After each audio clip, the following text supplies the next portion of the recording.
bonsoir, que vous êtes belles. Je vois des têtes couvertes. Oh, c'est gentil. Je vois des têtes couvertes. Je vois des manches longues, des manches courtes, des jupes plus ou moins longues. Je vois des pantalons aussi. Merci beaucoup d'être là. Merci aussi de veiller à éteindre vos téléphones portables. Alors je vois beaucoup de femmes différentes, plurielles, mais finalement partageant les mêmes valeurs, unies autour des mêmes valeurs, et qui ont l'envie de grandir, de progresser. Donc bienvenue à toutes. Alors je m'excuse parce que je sais que quand on va à un concert de son artiste préféré, c'est un peu saoulant d'avoir la première partie pendant une longue demi-heure. Donc je suis désolée, je ne sais pas chanter, donc soyez rassurés. Mais ce soir, c'est votre soirée. Vous pensiez venir pour écouter un cours seulement, mais cette soirée va vous permettre de repartir avec bien plus. En fait, j'ai l'honneur aujourd'hui de vous présenter le lancement d'un mouvement, votre mouvement, qui est né d'un constat simple. Ce mouvement s'appelle Essentiel, au féminin bien sûr. Et si la voix féminine semble de plus en plus entendue de nos jours, de plus en plus écoutée, il y a un mélange aujourd'hui, une sorte de confusion des genres, et parfois pousser une forme de féminisme à outrance vise à masculiniser la femme. Mais aujourd'hui, on va parler de la femme dans le respect et l'étude de la Torah. La femme a sa place. Il existe une étude thoraïque singulièrement féminine. Et on souhaite que la voix de cette étude, au féminin, puisse se faire entendre. C'est une voix qui s'ancre dans les sillages de l'étude traditionnelle, c'est une voix profonde, sensible, à la recherche de repères ancestraux. Je sais que chacune d'entre vous est face à un défi, ou plusieurs défis. Vous pouvez vous poser la question, y penser comme ça, tout de suite. J'ai un problème avec mon mari, je cherche un mari, j'ai un problème avec l'éducation de mon enfant. On a toutes un sujet, on a toutes des sujets. Et ce soir, vous participez à la co-création d'un mouvement qui est participatif, qui est collaboratif. Vous allez permettre, en fait, d'aider toutes les femmes présentes, mais pas seulement, à trouver des réponses aux questions et aux défis de la vie d'une femme juive de 12 à 99 ans. Alors pour être plus clair, ce soir, c'est la première action tangible du mouvement Essentiel. Ce soir, il y a de nombreuses femmes qui ont participé à l'élaboration de cette soirée, qui ont rendu possible cette soirée. C'est donc un effort commun qui a permis la réalisation de ce soir. Je tiens d'abord à féliciter et à remercier vivement Giliana, Osnat et Ilan pour ce merveilleux lieu, pour ce lieu magique.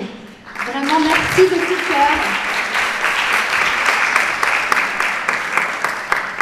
Nous tenons également à remercier Eva pour le buffet, qui a également été tenu par Elodie. Merci toutes les deux.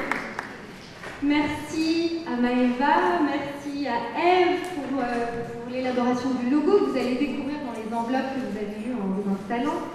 Merci beaucoup à Esther qui a été une rencontre importante pour Mariacha et qui a permis de lancer le mouvement. Bravo et merci à Laurence qui aide beaucoup Mariacha et Essentiel dans toutes ses actions en l'hébergeant. C'est vraiment un soutien continu. Merci Laurence. Je tiens vraiment à remercier vous toutes, mais alors je vais peut-être en oublier, mais Chloé, Maëva, Ofra, Fanny, Charlotte, Aurélie, Adiel, Hannah, vraiment merci à toutes vous ce soir d'être présentes, merci pour vos encouragements, mais quand même, vous êtes là pour une personne. Je sais qu'elle n'aime pas ce que je vais faire tout de suite, mais ce mouvement quand même, il s'articule. Pourquoi tu rougis? Je ne vais peut-être pas parler de toi, Mariacha. Ce mouvement s'articule autour de quelqu'un de très spécial. C'est quelqu'un d'unique. Alors pour celles qui n'ont pas la chance de la connaître aussi bien que j'ai eu la chance de la côtoyer, il faut que vous sachiez. Donc je suis là pour partager quelques petites infos. Mariacha, c'est un parcours hors du commun. puisqu'elle a commencé sa carrière en tant qu'ingénieure informatique. Et elle avait 17 ans quand elle est allée étudier en Israël pour devenir ingénieure informatique. Pendant qu'elle faisait un séminaire, c'est une Wonder Woman depuis longtemps. Elle a fait une licence de maths en France, elle a travaillé dans une start-up israélienne, elle a développé des choses hallucinantes pendant 10 ans, elle a permis de digitaliser tous les systèmes oncologiques d'hôpitaux, enfin en fait de digitaliser les services oncologiques d'hôpitaux, pardon. Elle est revenue en France et avait envie de changer. Et en attendant de trouver ce qu'elle voulait faire dans ce changement, eh bien, elle a commencé à enseigner à des étudiants en terminale, des étudiantes en terminale. Elle a enseigné la Torah et elle a aidé de jeunes filles qui se questionnaient sur leurs identités à se trouver, à grandir, à évoluer. Et elle a suivi les étudiants au cours de plusieurs années, donc de la terminale, puis le long de leurs études. Et pour faire un petit pas en avant rapide, elle a organisé des cours le midi dans de nombreuses universités pendant quelques années, mais en droit à Créteil, à Garancières, à Jussieu, à Dauphine, etc. Les filles ensuite ont emmené leur mère, leur sœur, leur cousine. Et le mouvement a grossi. L'engouement a grossi autour de Mariacha et on en est toutes témoins ce soir. Nous sommes plus de 350, il me semble.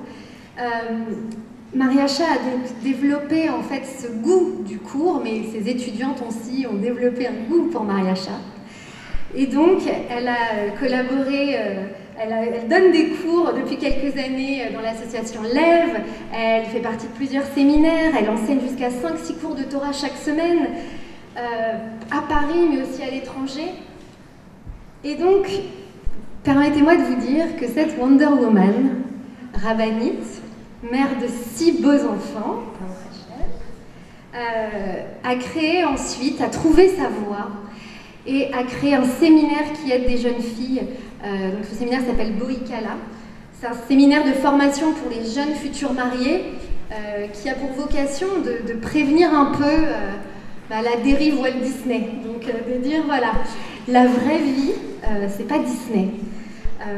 Donc c'est vraiment des fondamentaux du couple moderne. Elle fait des formations à la bat mitzvah. Elle a une émission sur Radio Shalom avec Bernard Aboif les vendredis à 16h30. C'est la seule femme au milieu de plusieurs rabbins. Et donc elle débat d'ailleurs sur la place de la femme dans le judaïsme régulièrement en nous défendant au quotidien. Elle a une activité qui aide au financement des mariages pour des jeunes en état de précarité. Mais ce que j'ai oublié de vous dire aussi, c'est que pendant tout ça, elle a eu le temps de devenir thérapeute. Et donc, elle est thérapeute de couple, mais aussi elle fait des thérapies individuelles subventionnées pour des personnes qui sont et en souffrance et en difficulté. Elle fait du conseil et du coaching, elle organise des shabbats pleins pour des jeunes et les accompagne dans leur questionnement identitaire. Je pourrais continuer comme ça pendant 2 heures. Mariacha fédère. Et la réalité, c'est qu'elle se nourrit aussi de nos actions. Elle se nourrit aussi de nos feedbacks. Donc elle a besoin de nous toutes. La beauté, en fait, de ce qui se crée ce soir, c'est que ce mouvement essentiel, c'est vous qui le créez. Et donc, dans les enveloppes que vous avez trouvées, vous avez un formulaire de don dans lequel vous trouverez bien sûr la possibilité de faire un don pour soutenir notre prochaine action tangible, qui est la création d'un site internet qui pourra en fait héberger des cours, des vidéos, des questions, des contacts, qui pourront vous aider dans tous vos défis du quotidien. Et vous trouverez également sur ce formulaire une adresse mail, je suis essentiel@gmail.com, essentiel toujours au féminin bien sûr. Et vous pouvez nous envoyer vos recommandations, vos suggestions, votre aide. Si vous pouvez apporter de l'aide, si vous voulez rejoindre le mouvement, être beaucoup plus proactive, vous êtes les bienvenus. Si vous avez des idées, des compétences à partager, n'hésitez pas. Par ailleurs, sur ce site, sur ce papier, vous trouverez également le numéro de téléphone, ce qui vous permet d'envoyer un message WhatsApp pour demander à être inscrite sur les cours que Mariacha envoie chaque semaine. À ce jour, elle a plus de 1500 inscrites partout dans le monde. Et je vous conseille et vous recommande vivement de bénéficier de ces cours en audio. Donc voilà, j'arrête de vous embêter. S'il vous plaît, participez à ce mouvement, continuez de faire vivre ce mouvement, donnez vos feedbacks, partagez. Nous sommes vous nous reconnaîtrez les membres du staff essentiel grâce à nos badges. N'hésitez pas à venir nous voir, nous poser des questions. Sans plus attendre, je me permets de donner le micro à Maria Char, qui nous fait l'honneur de nous donner un cours, puisque le thème de ce soir, c'est aller à l'essentiel. Bonne soirée.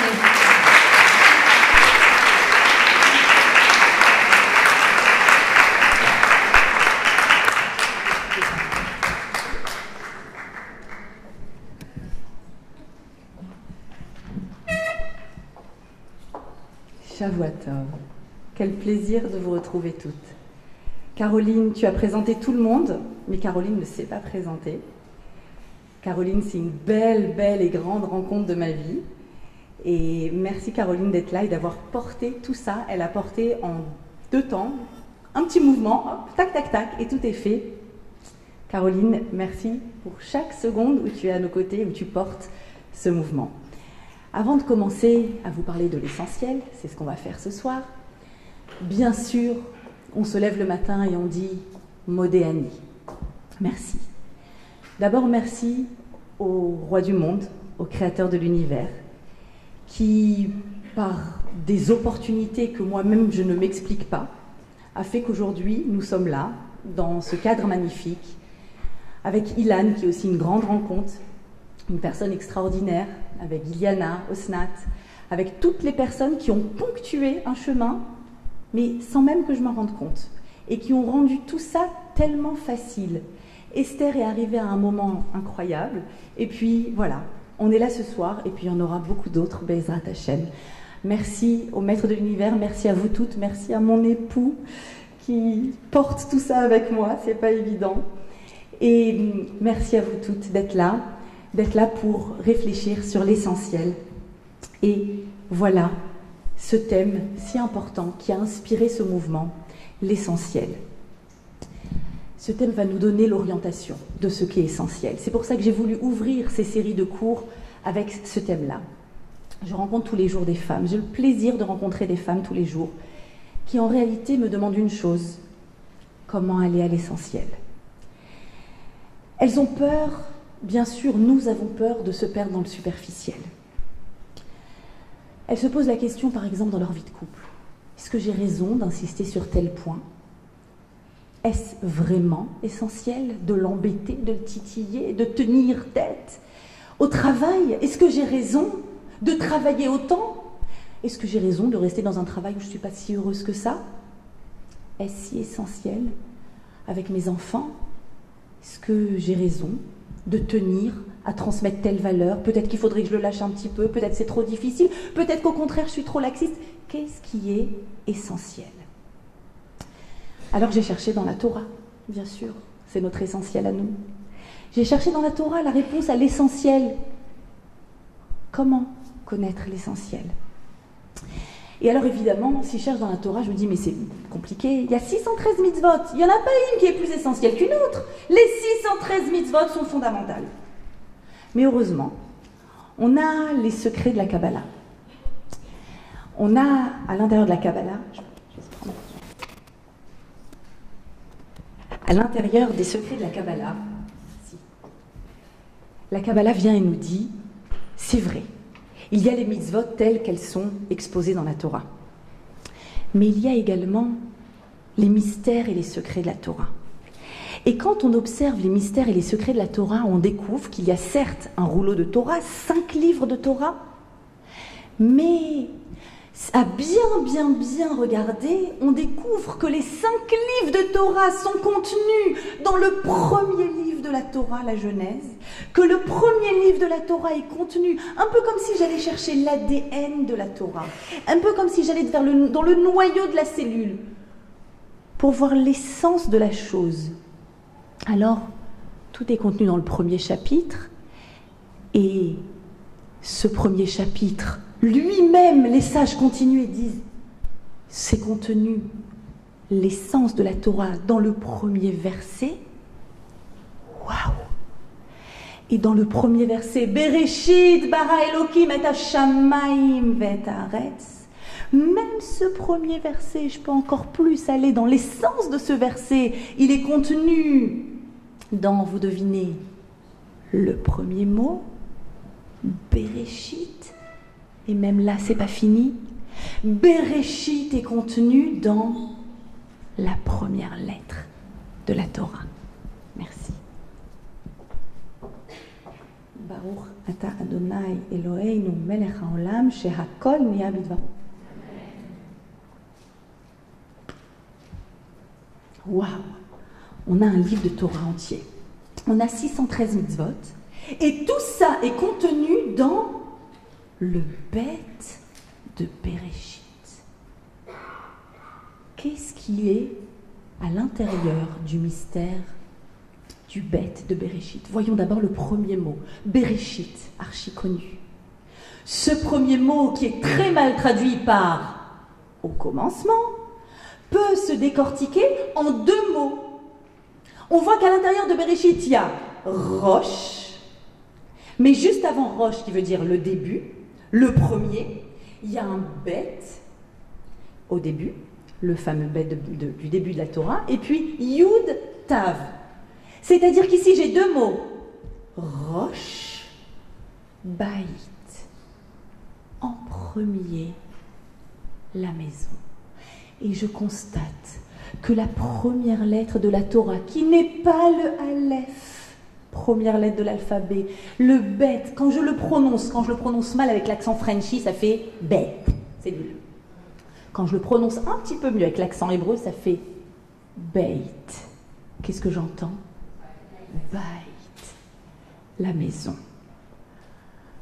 Tu peux te perdre dans toutes les manifestations sociales, dans toutes les vitrines sociales, dans tout ce qu'exige de toi la société, dans ce que tu présentes sur Insta et sur Face et sur ceci et sur YouTube. Et tu peux te perdre un peu partout.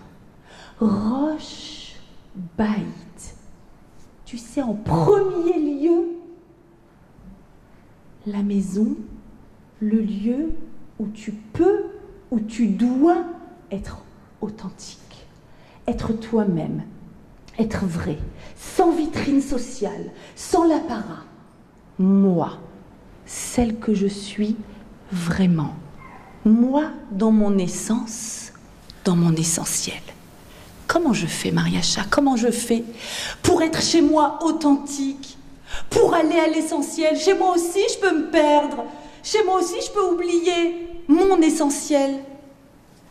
Alors pour ça, Rosh Baït, tu vois, je t'ai créé la deuxième lettre de l'alphabet, le bête. La Torah ne commence pas par Aleph, parce qu'Aleph c'est la lettre d'Hachem. Il n'y a que lui qui est un. C'est la lettre avec laquelle commencent bien sûr les 10 commandements. Mais la Torah, elle commence par la lettre bête, qui en valeur numérique signifie 2, la lettre de la dualité. Dans ce monde, tout est duel. Tout est 2 dans ce monde. Dans ta maison, il y a quelque chose qui est de l'ordre du 2. Dans ta personne, du 2. Pourquoi? Tu vois la graphie de la lettre bête, même la graphie de la lettre bête comporte un secret. Quel secret? Le bête s'écrit avec une lettre horizontale haute. Un trait horizontal haut, un trait horizontal bas et un trait vertical qui va relier le haut et le bas. Le trait horizontal bas signifie la terre. Que dit le premier verset de la Torah? Bereshit, Rosh Baït. Qu'est-ce qu'a créé Dieu? Et Hashamaim, et Haaretz, ma chérie. Dans ce monde, il y a une réalité duel. Il y a le ciel et il y a la terre. Il y a l'être et il y a le paraître. Il y a le corps, il y a la neshama. Il y a le monde du visible et le monde de l'invisible. Tout est duel. Dans ta maison, Baït, il y a le trait horizontal bas, le trait Eretz, la terre.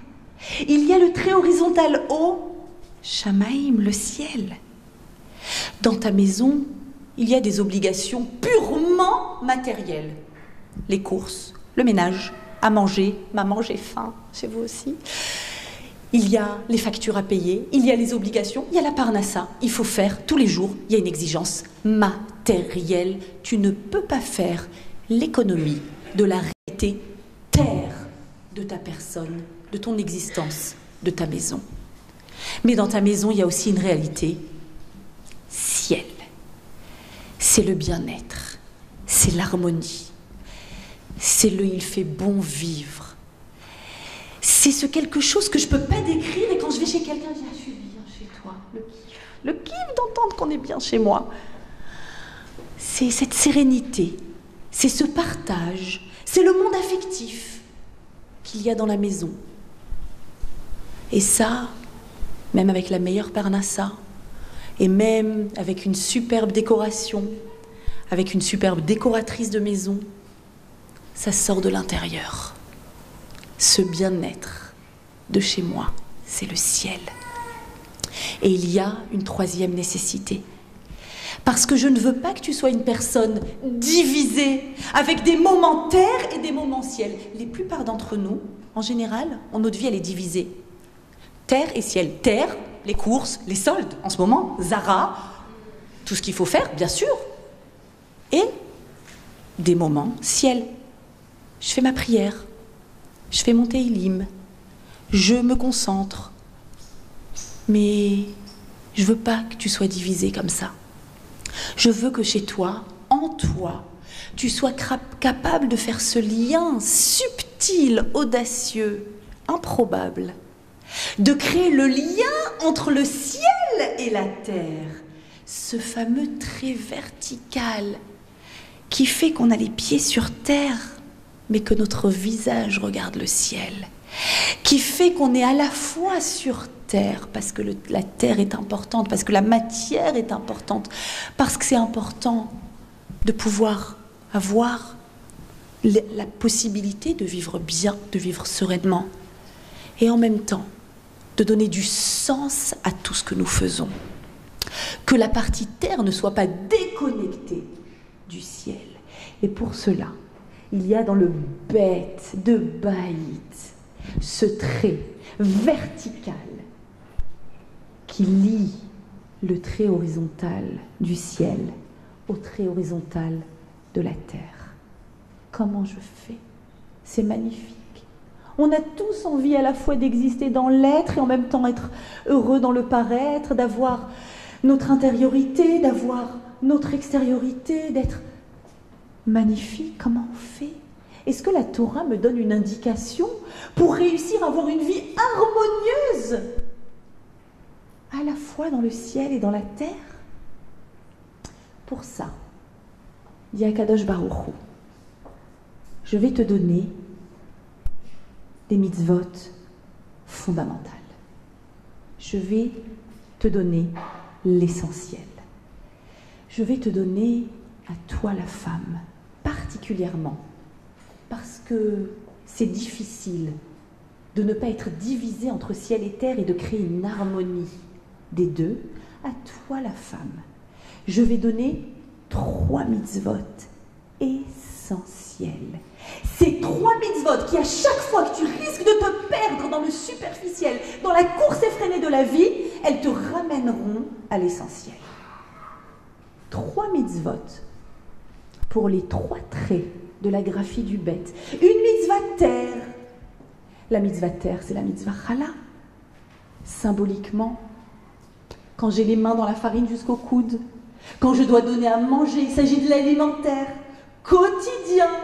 On a mangé faim tous les jours. La challah, c'est une mitzvah qu'on va comprendre ensemble. Pourquoi? Elle me ramène à l'essentiel quand j'ai les pieds sur terre. Une mitzvah ciel. Les nérotes de Shabbat, les bougies viennent toujours symboliser dans le judaïsme la neshama. On allume un nerf pour les neshamot. Qu'est-ce qu'a créé Dieu en premier? Yehi or, qu'il y ait de la lumière. La lumière, c'est l'énergie numéro 1 de toute chose. Je vais te donner une mitzvah ciel. Une mitzvah qui va te connecter au monde invisible, au monde des émotions, au monde de l'affect. Une mitzvah, lumière, comme dans le ciel. Et je vais te donner une troisième mitzvah, celle qui fera que tu auras les pieds sur terre et la tête dans le ciel. Celle qui fera ce lien audacieux entre le haut et le bas, entre les mondes inférieurs et les mondes supérieurs. C'est le mikvé. Cette mitzvah qui te donnera la possibilité de vivre une vie intime, physique, tout en ayant d'abord pensé au monde émotionnel, au monde affectif. Voilà 3 mitzvot, 3 secrets que je te livre.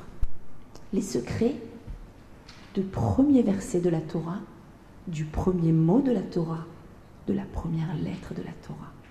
C'est ça l'essentiel. Comprenons ensemble. Il y a donc d'abord la mitzvah de Chala. Commençons par la mitzvah terre.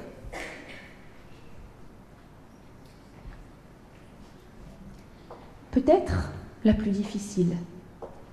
Parce que quand on est investi par les nécessités du quotidien, quand on passe notre temps à courir, à aller au boulot, à revenir, à déposer le bébé à la crèche, à revenir, à penser à tout ce qu'il faut, les factures, les obligations, la femme de ménage qui m'a plantée, c'est des réalités.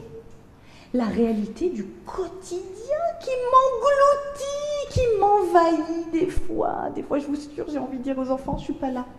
Je suis pas là, il n'y a pas d'abonnés. C'est la paracha de cette semaine, paracha de Shlach, où les Meraglim, les explorateurs viennent et disent « On a vu une terre qui avalait ses habitants. » Et ils sont revenus avec des fruits énormes. Qu'est-ce qu'ils disent en réalité? Cette terre, c'est la terre du monde matériel.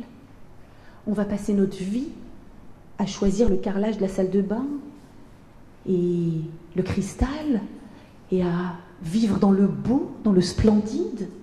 Et on va oublier qu'on vient de dire Naaseh Venishma. On va oublier qu'on a signé pour la Torah. On va être englouti par la terre. Et c'est la réalité.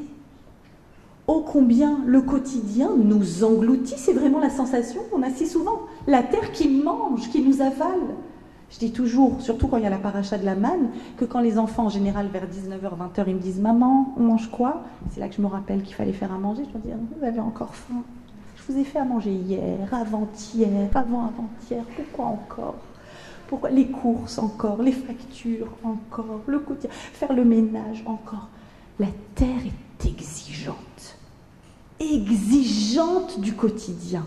Et en plus, elle est déconnectée de tout sens spirituel. Puisque la terre, c'est le monde physiologique, c'est quand je dois prendre rendez-vous chez le pédiatre pour le petit, il a de la fièvre. Alors tu te dis, en réalité, ce monde-là, matériel, est un monde qui se suffit à lui-même. Pourquoi le Doliprane fait baisser de la fièvre à mon enfant ? Parce qu'il y a des molécules chimiques qui font leur travail. Et tu oublies qu'il y a quelqu'un qui donne l'ordre aux molécules de fonctionner. La Terre te donne l'impression d'avancer toute seule. J'ai une augmentation au travail, normal. Normal. Mon supérieur a démissionné, j'ai pris sa place, c'est pour ça que j'ai une augmentation. T'as oublié qu'il y a quelqu'un qui a tout géré de là-haut. C'est tellement facile quand on a les mains dans la farine jusqu'au coude, symboliquement, le pain, c'est-à-dire l'alimentaire basique du quotidien. C'est tellement facile d'oublier complètement celui qui orchestre tout, celui qui nous donne la santé, la parnassa, la vie en réalité.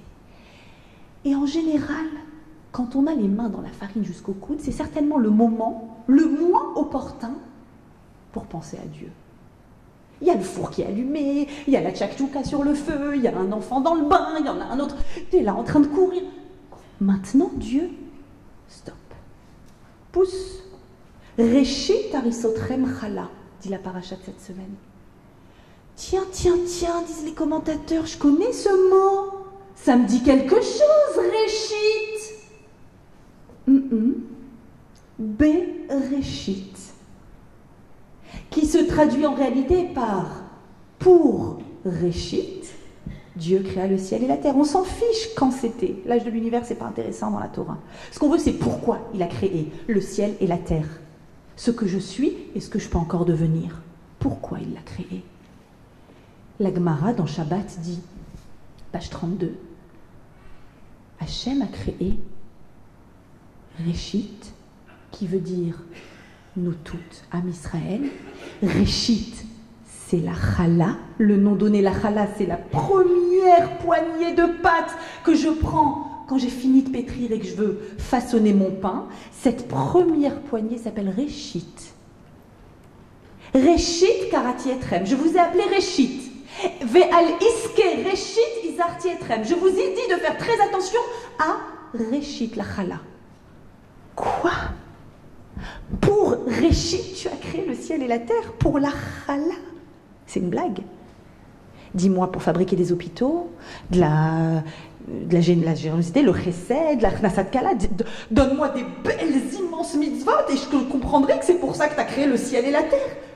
Pour une femme, un vendredi dans sa cuisine, qui a les mains dans la farine, c'est pour ça que tu as créé le ciel et la terre.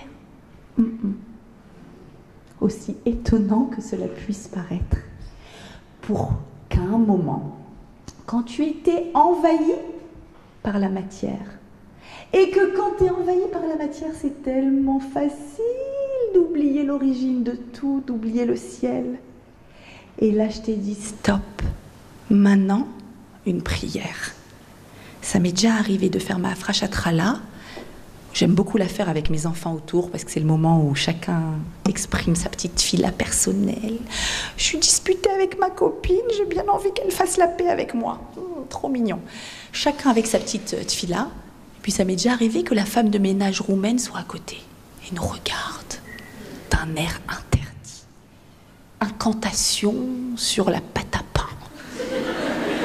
Waouh! C'est qu'ils ne connaissent pas le secret de la pâte à pain, de notre pâte. Qu'est-ce qu'elle m'apporte, cette challah? Challah, ça veut dire chalout, faire résider. Là où je crois que ce qui nourrit ma famille, c'est les carbohydrates inclus dans cette pâte, je fais une bracha, une bénédiction, et je dis, je sais qu'en vrai, c'est toi qui nous apporte ce sentiment d'être rassasié. Et le prophète Yereskel, dans son livre, nous dit également, Réchit arisotrem tarimut rouma, vous prendrez la prémisse de vos pâtes, et pour une fois, c'est pas l'habitude ni de la Torah ni des prophètes de nous dire quel est le résultat qui va arriver si je fais une mitzvah. Tu fais une mitzvah parce que Dieu te l'a ordonné, point. C'est une très bonne raison déjà. Et là, le prophète Yereskel dit, je vais te dire ce que ça va t'apporter. Lehaniach bracha el betecha. Ça va mettre la bracha dans ta maison. Wow. Rien que ça. Qui ne rêve pas de la bracha? C'est peut-être le plus beau mot. La bracha. C'est quoi la bracha? Comment je fais pour avoir la bracha à la maison? Qu'est-ce que c'est que la bracha? Vous voyez, quand on fait notre pâte à pain et qu'on met le couvercle par-dessus, il faut la laisser lever. La mitzvah de challah n'est une mitzvah qui n'existe que pour la pâte levée. Pas de pâte à crêpes, pas de pâte sablée, la pâte levée. Pourquoi? Alors, on a compris le symbole du pain comme nourriture fondamentale alimentaire quotidienne. Mais il y a plus que ça. Comment vous êtes quand vous mettez votre couvercle sur la pâte à pain et que vous laissez, vous vaquez à vos occupations, on revient 1 heure après, et à tout d'un coup, en fait, des fois même le couvercle, il a sauté. Parce que la pâte, elle gonfle tellement, surtout en ce moment avec cette chaleur, ça déborde. Et là, tu ouvres et en général, tu dis « Waouh !» Imaginez la même chose dans votre armoire à vêtements.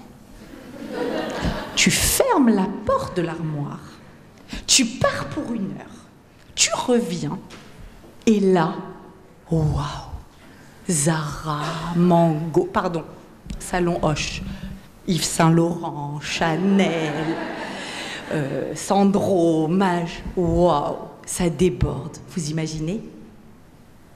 Vous imaginez ce que ça signifie? Dites-moi, est-ce qu'il y a plus de pâtes une fois que ça a levé? La même quantité? Alors, pourquoi tu dis waouh? Tu dis waouh parce que tu as la perception qu'il y en a plus. Ça, gardez bien cette définition en tête et dans votre cœur.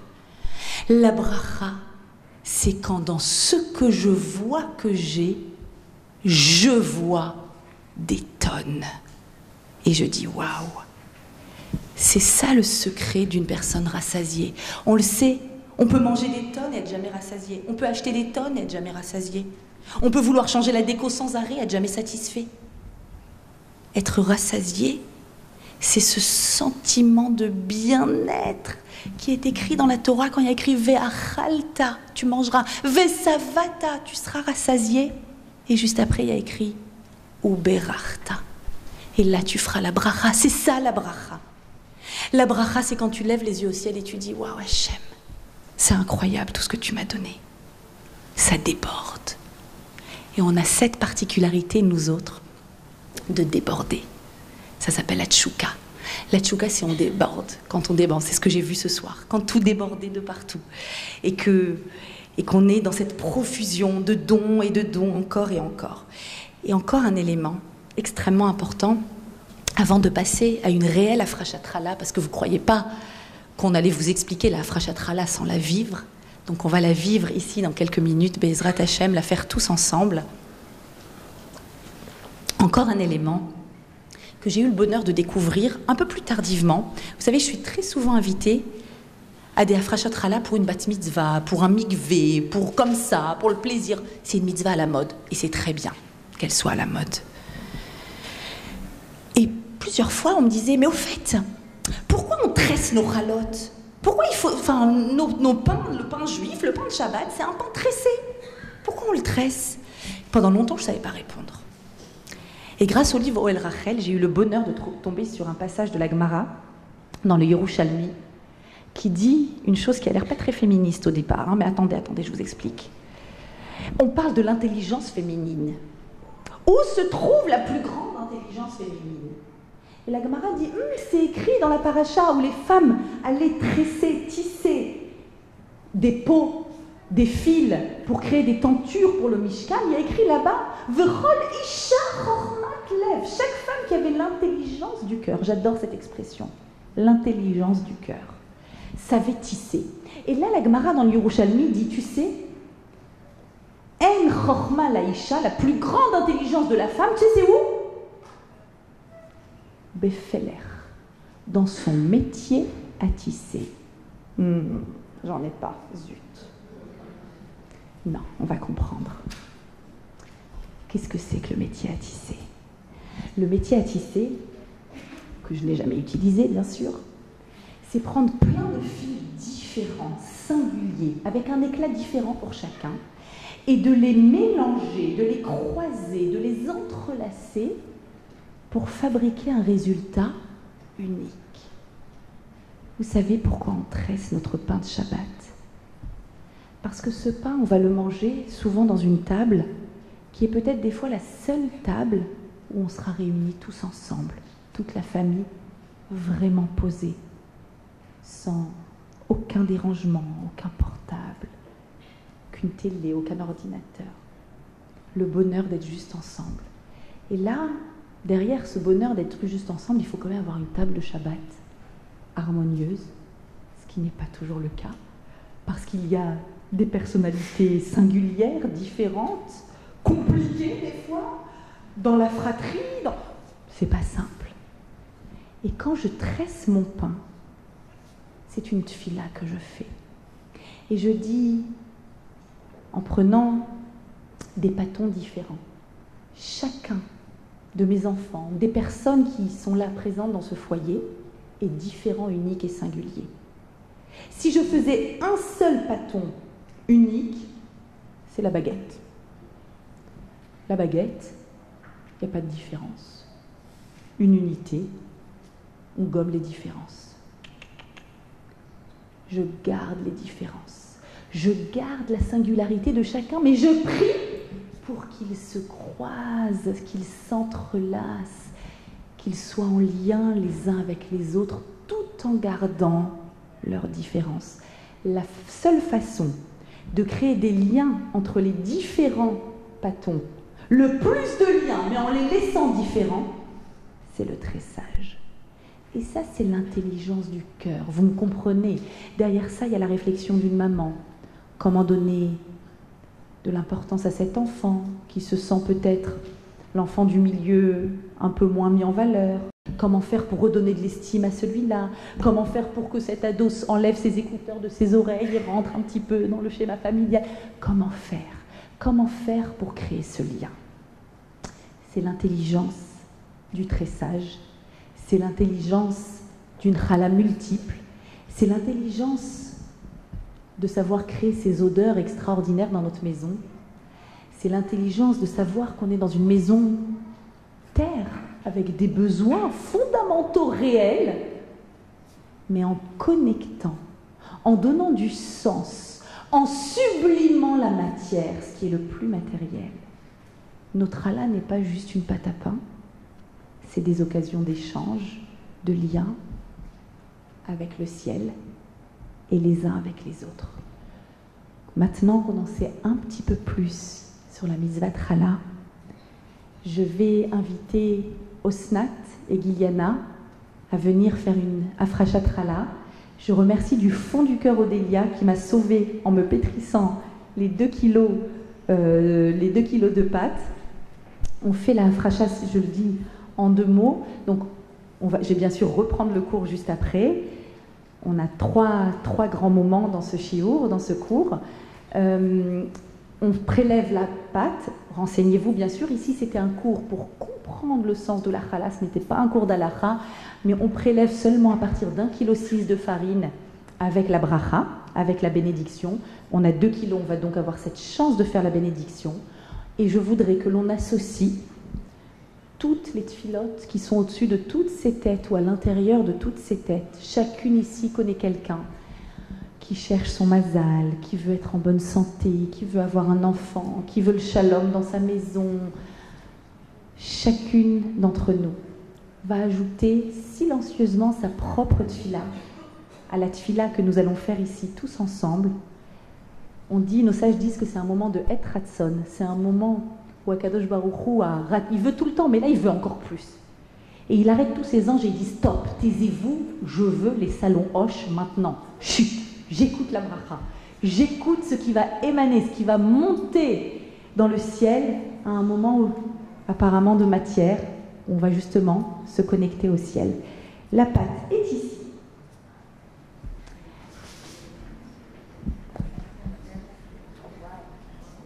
La recette est secrète, mais non, on va vous la donner. Ce papier, c'est donc pour récupérer le morceau de pain qu'on va prendre. Ce morceau est absolument interdit à la consommation. Si le Kohen avait pu être en état de pureté aujourd'hui, c'est le Kohen qui l'aurait consommé. Aujourd'hui, on continue à prendre la chala parce qu'on se languit tellement du temple que nous continuons cette mitzvah, et surtout pour se rappeler que ce n'est pas le doliprane qui guérit, c'est la voix d'Hachem. Alors là, c'est le moment où tout le monde doit faire waouh.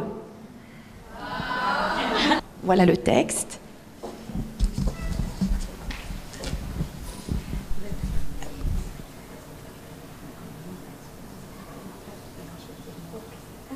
Tu vas faire alors avec la main droite. C'est ça. Ok. C'est la bracha.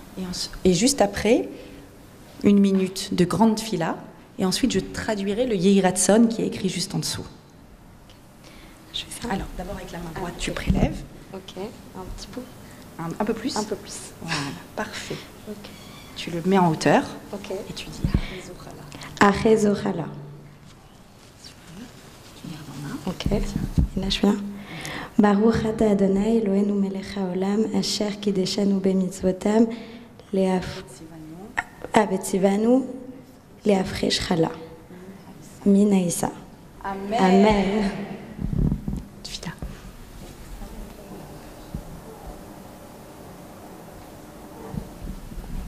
Avraham Bat Simcha. Avraham Ben Simcha.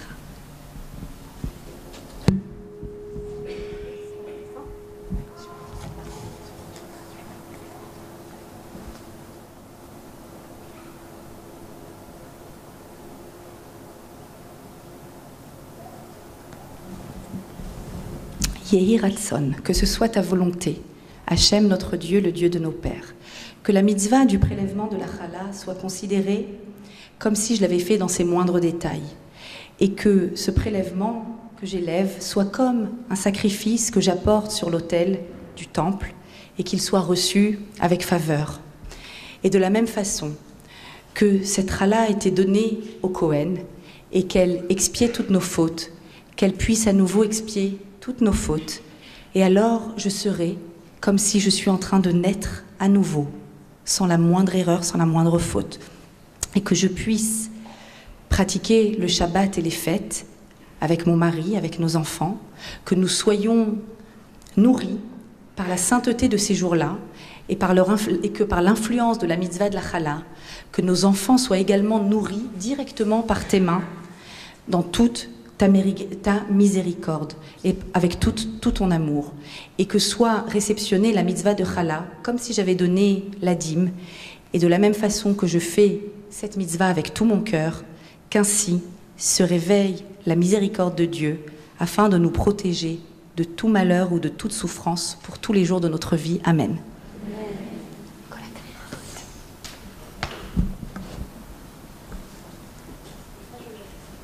Et Rachel va nous interpréter une très jolie chanson.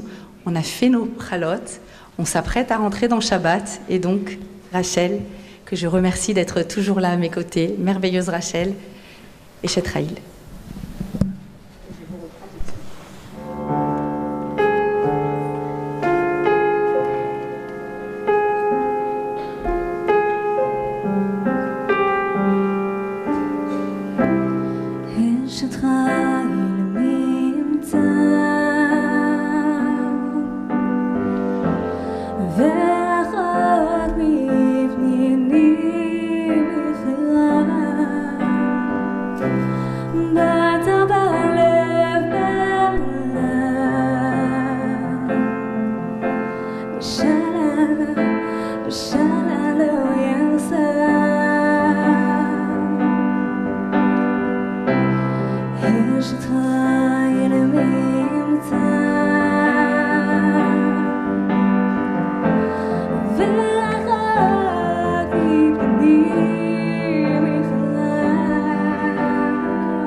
Merci beaucoup.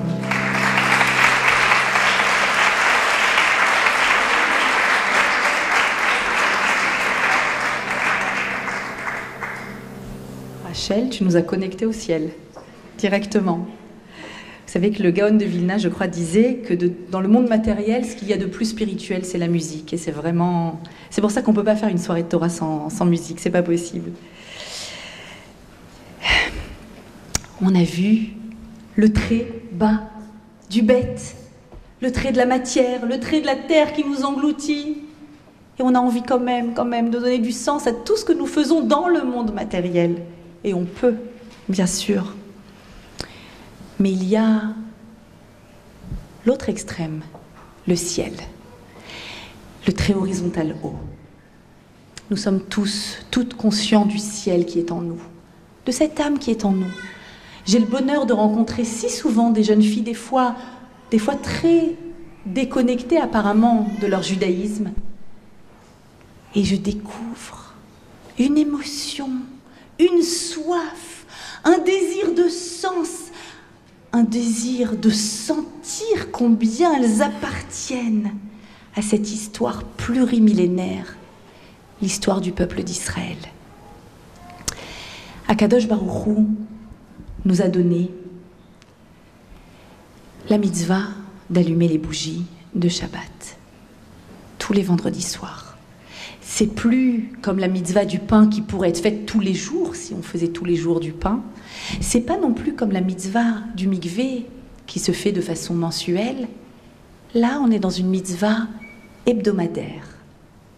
Chaque vendredi soir, allumer les bougies de Shabbat. Qu'est-ce qui se cache derrière cette mitzvah essentielle?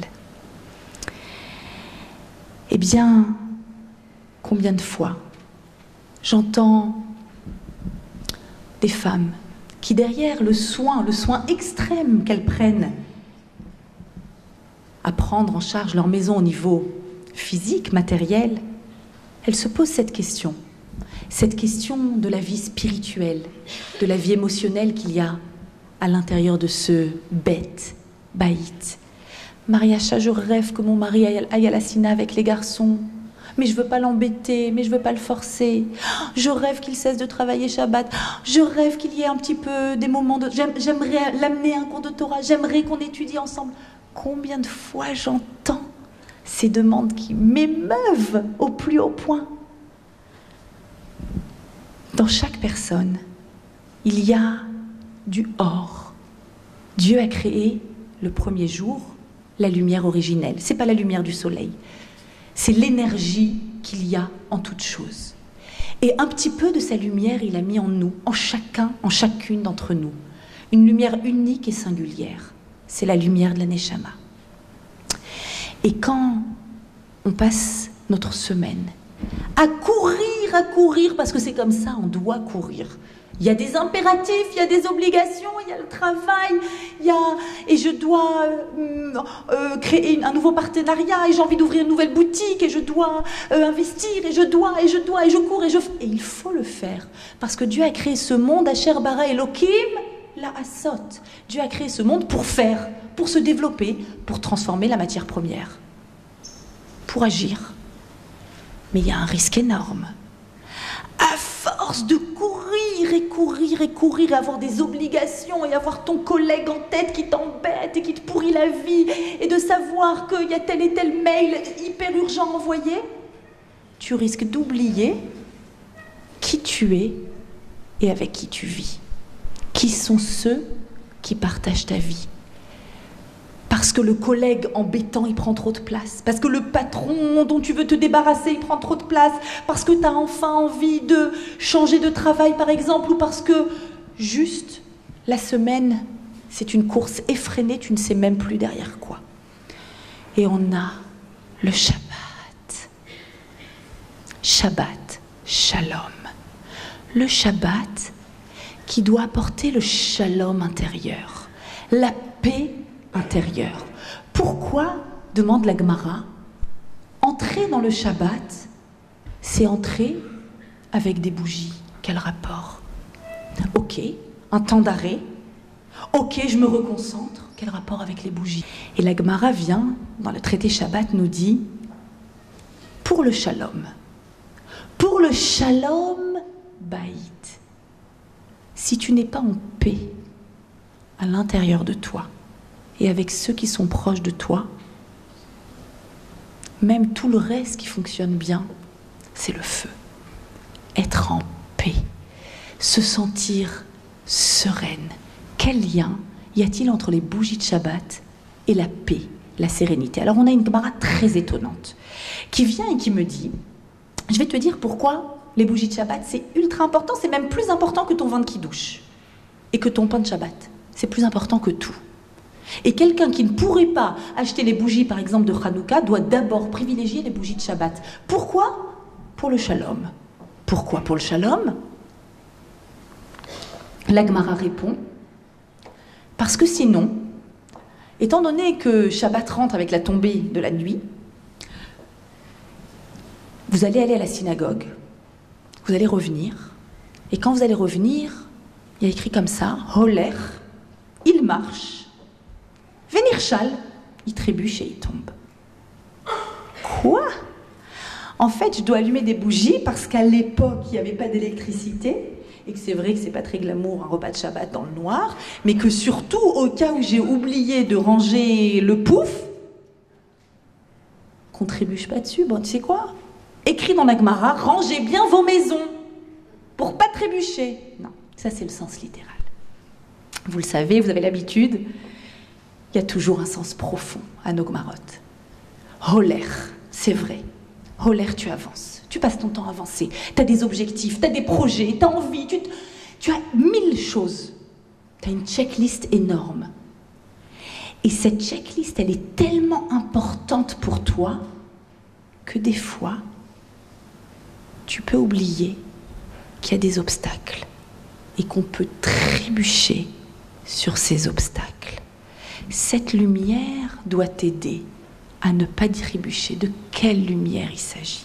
Vous savez que dans la Torah, quand on parle d'obscurité, on parle toujours de difficulté, d'une situation, ça symbolise une situation où je vois pas clair, j'ai pas de GPS, je sais pas vers où avancer, je sais pas si je concrétise avec ce garçon ou pas, je sais pas si mon enfant, je lui change d'école, je sais pas si c'est harmonieux cette façon de... Je ne sais pas, je ne sais plus. Ça, c'est l'obscurité. Et il te faut, au moment où Dieu nous rajoute de la Neshama, une Neshama Yetera à l'entrée de Shabbat, c'est le moment le plus propice et le plus privilégié pour que tu te reconnectes à ta Neshama. Une seconde, qui je suis? Qu'est-ce que je voulais vraiment? Est-ce que la vie que je mène, c'est celle que je souhaitais? Est-ce que ça ressemble à moi? Est-ce que je me souviens avec qui je suis passée sous la roupa?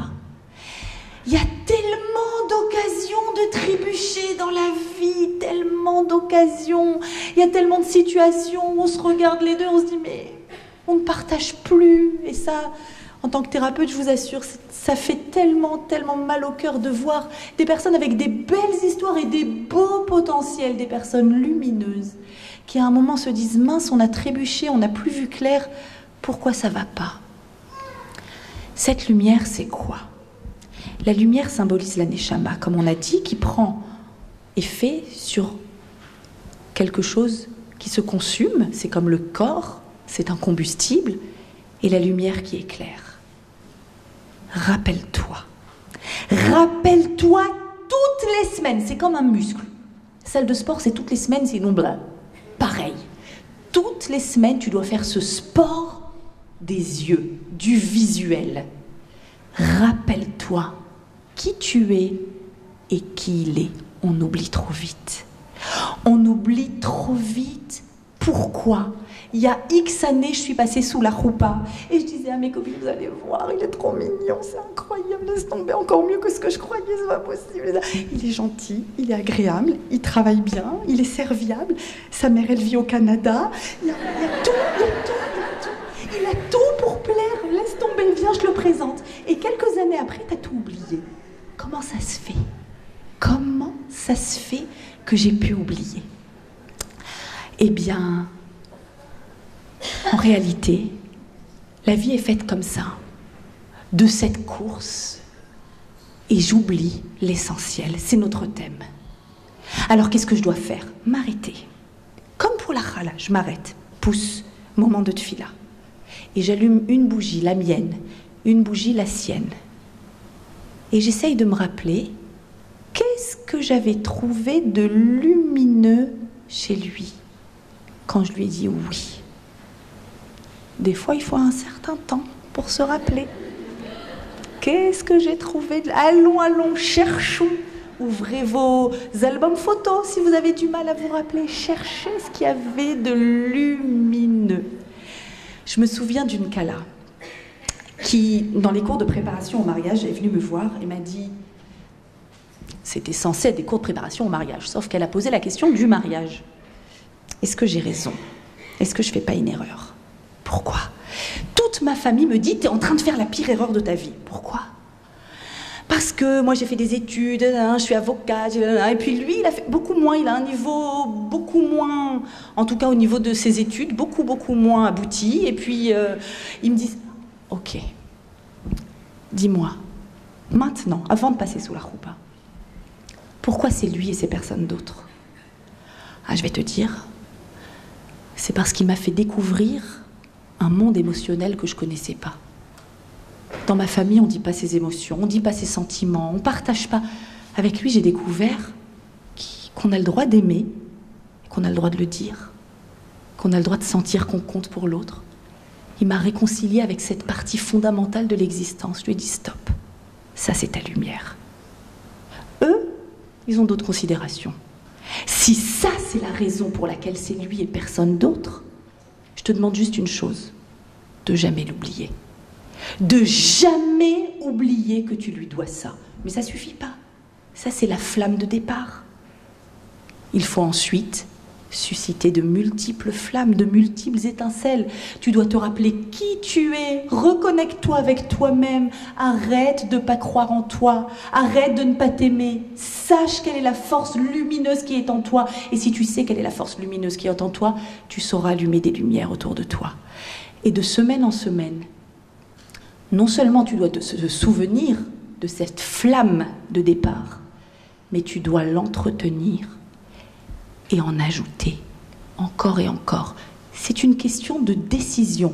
Si tu décides de vouloir regarder ce qu'il a de lumineux, tu trouveras. Si tu te concentres sur la partie obscure, tu travailles pas assez, je comprends pas, tu rentres trop tard, il y aura toujours à dire, c'est évident. Mais ce moment-là, c'est le moment pour te souvenir de qui tu es, de qui il est, de manifester encore plus ce désir d'être des personnes lumineuses. Vous savez ce que dit le Zohar HaKadosh? De quelle façon nous devrions allumer nos bougies de Shabbat? Je suis presque gênée de vous le dire, tellement que ça a l'air hollywoodien. Mais en vrai, c'est Hollywood qui a piqué sur le Zohar HaKadosh. Tu dois allumer tes bougies de Shabbat, je vais vous le dire en hébreu pour que ce soit crédible. Behitorerut esh ha'ava, en réveillant les feux de l'amour qui sont en toi. Hollywood ou pas? Le Zohar HaKadosh. Ça veut dire, moi, qu'est-ce qui m'intéresse dans cette phrase? Behitorerut. Ahava, je connais l'amour. Esh, je connais. Hitorerut, c'est réveiller. Ça se réveille? Ça se réveille. Mais si le Zohar dit Behitorerut en réveillant, c'est que le Zohar, il sait que des fois ça s'endort. Mais c'est juste endormi. À toi de réveiller ça. Un moment où tu te déconnectes de cette course, où tu te reconnectes à l'essentiel. Il y a également l'habitude d'allumer, on n'est pas obligé, mais je trouve ce minag extraordinaire, c'est une habitude, d'allumer des bougies également pour chacun de nos enfants. Je vous conseille de le faire, je trouve ça extraordinaire. Moi, je vois l'émotion de mes enfants qui disent « Maman, c'est laquelle ma bougie? Ah, c'est celle qui dure le plus longtemps, ça va. Ok, t'es rassurée. » Ils adorent voir qu'ils ont cette bougie. En réalité, quand j'allume aussi les bougies de mes enfants, j'allume leur singularité, j'allume leur flamme. Il y en a un qui va pas bien. Il n'est pas bien à l'école, il n'est pas bien dans ses études. Elle attend encore que le garçon avec qui elle est depuis 5 ans veuille bien la demander en mariage. Bon courage. Elle attend, je veux l'aider, je veux l'orienter. Est-ce qu'elle attend? Est-ce qu'elle change? Je veux aider mes enfants. Mais pour ça, je dois prendre conscience de qui ils sont et de leur singularité, de leur particularité. Et c'est le meilleur moment pour prier pour eux, pour prier pour que leur flamme monte. Adam, c'est l'homme, et c'est les mêmes lettres que Méod, beaucoup, parce que nos enfants et nos mamies sont beaucoup plus que ce qu'on croit qu'ils sont. Et c'est le moment le plus opportun pour prier pour que leur flamme monte encore et encore, qui se développe, que le petit créatif devienne encore plus créatif, que celui qui est très scientifique se développe, que la Torah grandisse en eux, qu'ils remplissent leur mission, qu'ils trouvent leur mission. C'est un moment extraordinaire. Mesdames, tout le monde n'est pas Shomer Shabbat. Tout le monde n'a pas le bonheur d'être Shomer Shabbat. Tout le monde le sera à un moment, pas encore Shomer Shabbat. Celles parmi nous qui ne font pas encore Shabbat, allumez vos bougies de Shabbat à l'heure. Ça, c'est important, à l'heure. Peu importe ce qu'il y aura après. Votre journée, je vous l'assure, sera différente. Allumez avec ces intentions-là. Allumez vos bougies. Vous verrez ce que ça va créer à l'intérieur de vous-même et dans le baït, la maison qui est la vôtre. C'est extraordinaire. Je pense, en vous disant ça, à un Shabbat il y a quelques semaines, où mon mari et moi-même avons participé à un Shabbat UEJF Grandes Écoles, à l'initiative d'une jeune fille extraordinaire qui a monté un petit peu ce mouvement. Et j'ai passé un Shabbat avec eux, et dès le premier repas, je me dis, mais c'est étonnant, les chants de Shabbat, l'ambiance shabbatique, waouh, seraient-ils tous Shomer Shabbat? Donc je me suis adressée à quelqu'un, j'ai dit, mais je comprends pas, ils sont Shomer? Pas du tout, presque personne n'est Shomer Shabbat. Comment on a une telle ambiance de Shabbat? Et là, la personne qui était assise à côté de moi m'a dit quelque chose de merveilleux. Je vais te dire, quand on organise un Shabbat, peu importe pour qui, et qu'on écrit sur le programme « allumage des bougies à telle heure », et qu'on a amené des bougies, et que toutes les jeunes filles, je vous assure qu'elles étaient là à côté de moi pour allumer leurs bougies. Elles ont allumé leurs bougies, le Shabbat était différent. C'est extraordinaire de voir à quel point ce geste, cet acte, rend notre foyer beaucoup plus lumineux et lui permet de faire jaillir des lumières même à l'extérieur, des lumières entre les uns et les autres. C'est un grand moment de tfila, le moment d'allumage des bougies. On vous a distribué des jeunes femmes du staff qui sont allées, qui ont acheté les petits sachets organza, les petites bougies. C'est symbolique de vous donner 2 bougies, mais c'était important pour nous. Parce qu'en vous donnant ces 2 bougies, on vous dit une chose, soyez lumineuses. N'oubliez jamais que vous avez de la lumière et que ceux qui sont autour de vous ont besoin de votre lumière. Grandissez-la encore et encore. Je vais appeler Rachel pour chanter peut-être une des plus belles chansons de notre répertoire. C'est la chanson de la prière que l'on fait juste après l'allumage des bougies. Vous avez vu que nous avons fait la prière de la Chala et juste après j'ai traduit en français un Yehi Ratson. Yehi Ratson, ça veut dire que ce soit sa volonté. On a un Yehi Ratson sur l'allumage des bougies, magnifique, où nous prions pour nos enfants, pour nos petits-enfants, pour la transmission. Rachel va nous l'interpréter avec sa voix merveilleuse. Je vous laisse vous régaler. Et pendant ce temps, je vous invite, parce que dans ce cours, ce n'est pas juste de boire des concepts, c'est de les vivre. Vous avez vu qu'on a fait une afrachatrala. Là, je ne vais pas vous demander d'allumer des bougies, c'est pas Shabbat. Mais je vais vous demander de faire un petit acte symbolique de lumière.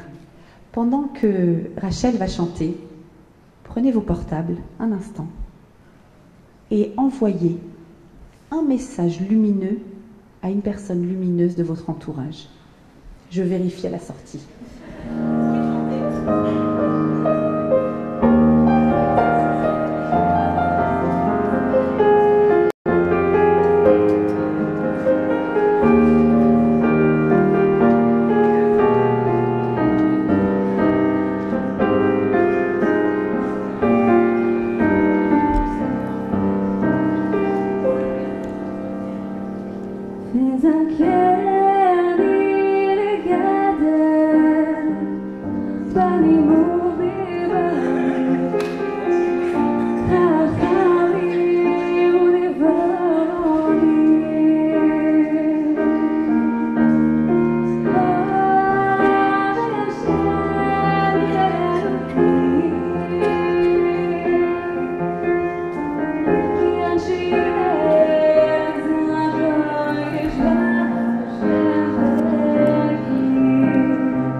Merci.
Que nos enfants soient des tzadikim, des tzadikot, qui soient toujours préoccupés par la Torah et par les mitzvot.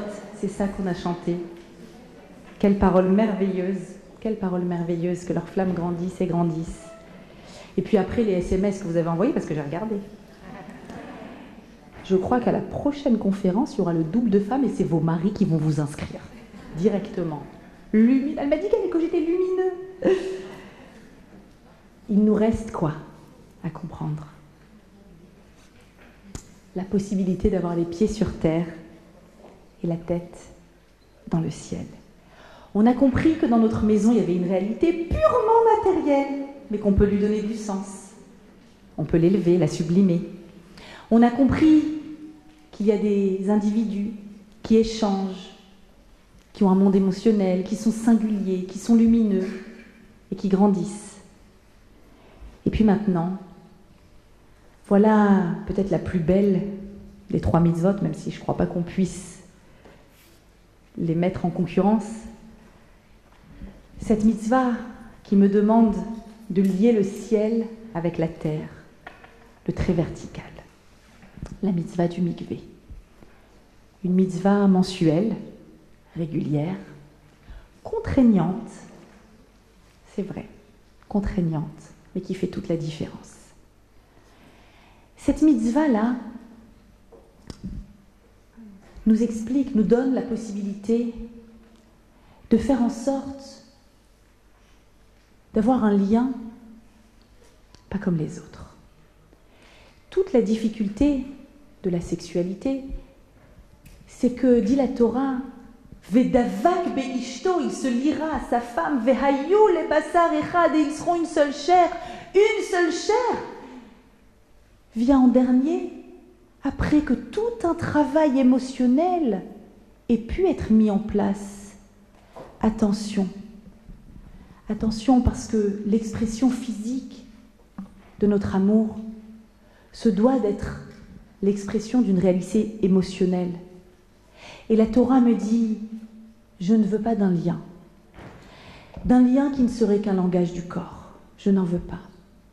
On remarque, dit le Rav Adin Steinsaltz, une grande exception dans la création de ce monde.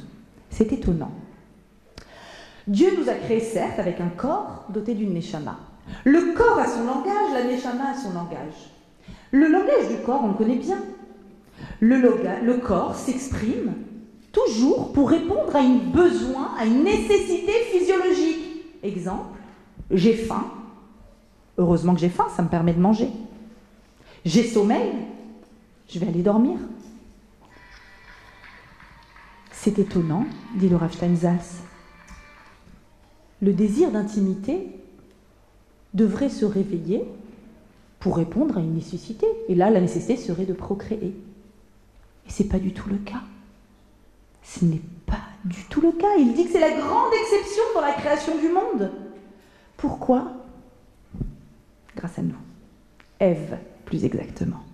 Elle a dit, je ne suis pas d'accord. Que la plus grande possibilité de créer un lien avec l'autre soit dépendant d'une nécessité physiologique, hors de question, ça le réduit. Se lier à l'autre est indépendant d'un besoin physiologique de procréation, ça n'a rien à voir. C'est dangereux. C'est dangereux, vous pouvez être en roue libre. C'est dangereux parce que vous pouvez aussi avoir une expression corporelle qui est dénaturée complètement du monde émotionnel. Et là, c'est un langage corporel animal. On n'est plus du tout dans un lien unique, différent. Au contraire. Et là, Kadosh Baruch Hu dit, ok, j'ai une solution. On va créer un lien puissant. Sans aucun lien avec une fonction physiologique. Ça sera juste un plus, un cadeau.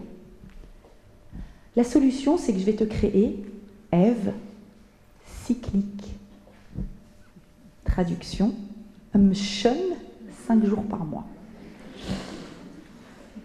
Ah, tu as voulu un lien très fort, un lien de symbiose. Mais attends. Je vais te donner une possibilité. Pendant 12 jours, de mettre tout le langage corporel de côté. Tu l'évacues. Le corps ne parle plus. L'âme va parler. Celle que tu es, celle qu'il est vraiment, va s'exprimer. Et tu vas pouvoir découvrir ce que c'est que Davak Beishto. Davak, c'est la dvekout, c'est le même terme qui est utilisé au Sinaï. Atem adevekim ba'Hashem. Vous êtes liés dans un lien d'intimité fusionnel avec votre Créateur. Tu peux créer un lien fusionnel avec celui qui partage ta vie. Mais pour ça, il va falloir que tu fasses cet effort énorme de créer un monde affectif, un monde émotionnel, un monde intérieur. De le créer, de le travailler encore et encore, tout en étant mshon. C'est toute la beauté du travail, encore et encore. Et après va arriver le mikvé. Le mikvé, c'est les mêmes lettres que mekavé, espérer. Avec le mikvé, tu vas sublimer ce lien affectif par un lien physique, basar echad. Mais il n'aura de sens que parce que tu as fait un travail en amont. Le travail de l'intériorité. Le travail de la renaissance. Entrer dans un mikvé, c'est retourner vers un liquide amniotique, c'est reprendre cette position fœtale, c'est pouvoir naître à nouveau, différente, autrement, en laissant au fond de ce bassin des colères, tes rancunes, tes déceptions, le fantasme du prince charmant aussi. Et pouvoir renaître avec cette force-là, la force du Mekavé qui espère, et c'est les mêmes lettres aussi Mikvé que Koma. Koma, c'est de la hauteur. Tu dois atteindre de la hauteur. Encore plus et encore plus, comme la flamme qui monte. Ce Mikvé-là te donne cette possibilité de redémarrer quelque chose de différent, quelque chose qui crée le lien entre le ciel et la terre, parce que le lien que vous vivez est à la fois un lien de ciel, affectif, émotionnel, intérieur, profond, authentique. Et c'est un lien de terre, c'est un lien de bassar. Et tu dois sublimer ce lien. Et toi seul, tu connais ce mystère de la renaissance, ce mystère du renouveau, ce mystère de la perte peut-être de quelque chose, mais qui m'ouvre vers une nouveauté. Combien de jeunes filles je rencontre qui ont perdu un lien affectif. J'étais avec lui pendant 3 ans, il m'a envoyé balader comme ça. Je sais. Est-ce qu'il y a une vie après une rupture? Est-ce qu'il y a une vie après une déception? Tu recommences. Mekavé, Mikvé, Koma, prendre la hauteur. Prendre la hauteur. La Torah te donne les moyens, les éléments pour pouvoir dépasser et te dépasser. Je voudrais vous raconter l'histoire d'une femme incroyable. À la synagogue ce Shabbat, on a raconté son histoire. Cette femme s'appelait Rachav. Rachav, ça veut dire large. Large, large, large, de larges possibilités. Pourquoi? Cette femme vivait à Yéricho, dans une auberge contiguë à la muraille de Yéricho. Elle était aubergiste. Une aubergiste qui recevait des personnes régulièrement, qui avait le pire métier au monde, la pire occupation au monde. Elle s'appelle Rachav parce qu'elle recevait beaucoup, beaucoup de monde. Et la Gemara vient et nous dit, tu sais, après Miss France, Miss Monde, Miss Univers, il y a eu Miss Univers de tous les temps. J'ai nommé Rachav. Rachav était d'une beauté extrême. Et derrière ce travail extérieur d'aubergiste, en réalité, elle avait quand même une petite forme de boucha, c'est que quand des hommes venaient de par le monde entier chez elle, elle ne voulait pas qu'ils passent par la porte de devant, alors elle les faisait passer par la muraille et par la fenêtre. Rachav reçoit 2 explorateurs. 40 ans après être resté dans le désert, on va enfin vraiment rentrer en Israël. 2 explorateurs rentrent à Yéricho, mais ils se font cramer tout de suite. On a vu des... Le monde entier connaît la puissance des Juifs. C'est des Juifs qui sont venus espionner. Ils courent, ils vont se cacher où? À l'auberge, chez Rachav. Et là, Rachav va les cacher en haut, dans le grenier, et elle est bouleversée. Elle est bouleversée, elle dit, mais maintenant que le danger est passé, ils les ont cherchés, elle a dit qu'il n'y avait personne ici. La nuit est venue, elle a l'habitude. Sauf que là, c'est différent. Quel respect, quelle classe, quelle hauteur. Il existe un monde, demande Rachav, où la femme n'est pas un objet, n'est pas du consommable. Il existe un monde où on a une valeur puissante, intrinsèque. Écoute, Rachav, tu vois, on a un habit à 4 coins, disent-ils, on a des tzitzit, il y a un fil bleu azur, et ce fil nous reconnecte comme une corde qui nous tient à l'essentiel, à la Torah, au trône céleste, à Dieu. On sait qu'on est lié à notre histoire, à notre Torah, à notre femme, à nos enfants. Et c'est comme ça dans la Torah. Quoi? Est-ce que vous avez des mitzvot féminines qui peuvent reconnecter aussi à l'essentiel, comme cette mitzvah de Tzitzit qui est écrite dans la parashat Shlach? Une femme, pour se connecter à l'essentiel, a 3 mitzvot. Et il lui explique ce qu'on a vu ensemble ce soir. Le ciel, la terre, le lien entre le ciel et la terre, l'être, le paraître, le visible, l'invisible, le monde émotionnel. Rachav est bouleversé. Est-ce que je peux faire partie de votre peuple?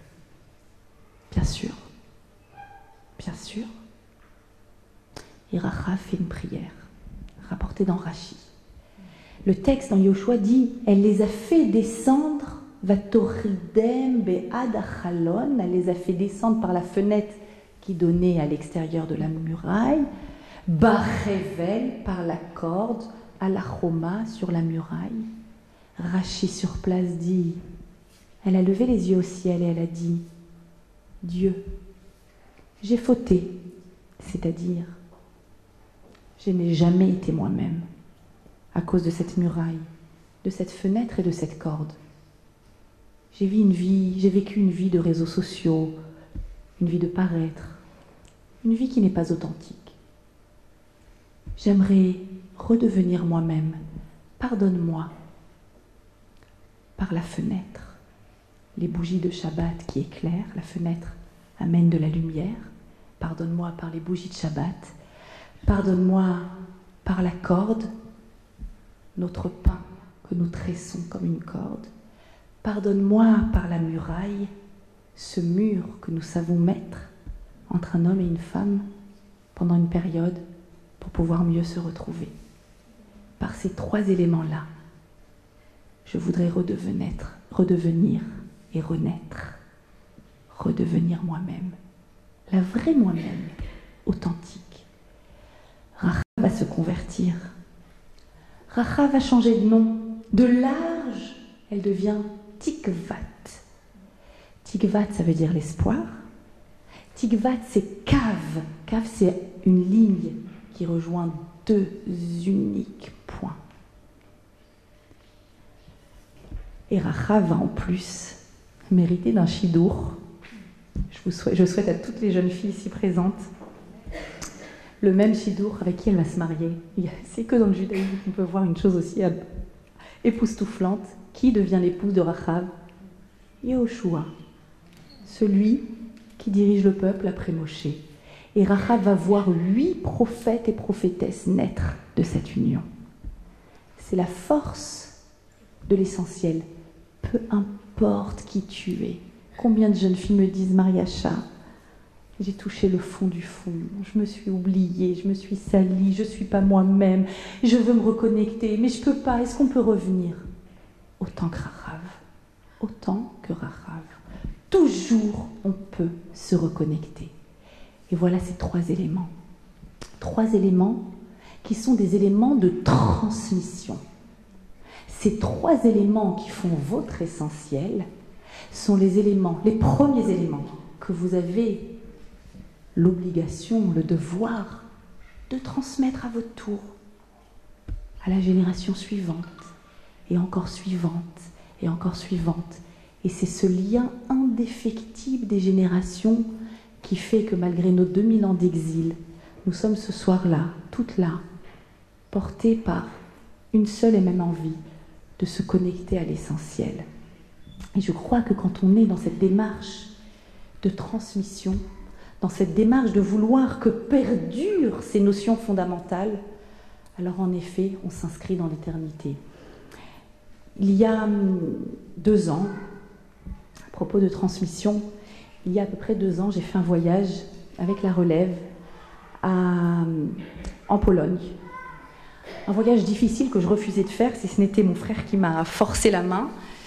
Un voyage en Pologne sur les traces de cendres, en réalité. Et on passe de lieu en lieu, et on pleure, et on chante, et on avait un guide formidable qui nous connectait à des chants extraordinaires, qui nous reconnectaient au spirituel. Et je me souviens d'un endroit terrible, terrifiant, où j'avais l'impression d'être face à la fin, face au vide, face au néant. Ça s'appelle la forêt de Zilibrodska Gora. Et dans cette forêt, Dieu préserve, des enfants ont été assassinés devant leurs parents en masse, en masse. C'est une fosse commune. Quand on y va, on est dans une forêt, dans un parc, une grande barrière, des jeux éparpillés un peu partout, comme pour dire, ce sont des enfants. et on sait, on a le souvenir de ce qui s'est passé ici. Et à ce moment-là, notre guide met une chanson que j'adore. Je ne sais pas si tu la connais, peut-être tu pourrais l'interpréter, Ochil Alakel. Ochil Alakel, c'est la prière que fait le Shaliach Tzibour à Rosh Hashanah et à Kippour. C'est les 2 seuls moments où il prie Dieu pour que toutes les personnes ici présentes dans la synagogue vivent encore, puissent vivre, et la chance d'être vivant et de transmettre. Et là, je me dis, waouh, la transmission. Et puis, dans un moment de larmes et de mal-être par rapport aux tragédies de notre peuple, je vois cette fosse, la terre, et je vois le ciel, le corps, les corps et les neshamot. Et là, je me dis, qu'est-ce qu'on peut faire? On est démunis, qu'est-ce qu'on peut faire face à cette histoire tragique? Qu'est-ce que je peux faire pour ces enfants? Ah, je suis vivante. Je suis vivante. Et là, je ne sais pas d'où, des tréfonds de l'intériorité, une fille-là me sort. Et depuis un certain nombre d'années où j'avais tellement envie d'une nouvelle grossesse qui ne venait pas, je dis Hachem, regarde, envoie-moi un bébé d'ici, je veux le ramener à la vie. Et 15 jours après, j'étais enceinte. C'est personnel, c'est une interprétation personnelle. Qui me dit que quoi? Qui me dit que des fois, quand tu es face à un vide incroyable, quand tu te connectes à cette notion de transmission, bien sûr, le désir de grossesse est un désir purement égoïste, d'épanouissement, bien sûr qu'il y a ça. Moi, mon existence. Mais si j'associe, et c'est mon interprétation bien sûr, si j'associe à ce désir-là quelque chose qui est de l'ordre de la survie de notre peuple, quelque chose qui est de l'ordre de la transmission, je suis un outil dans tes mains, maître de l'univers, pour que continue la merveilleuse transmission de la Torah, de cette lumière pour le monde entier.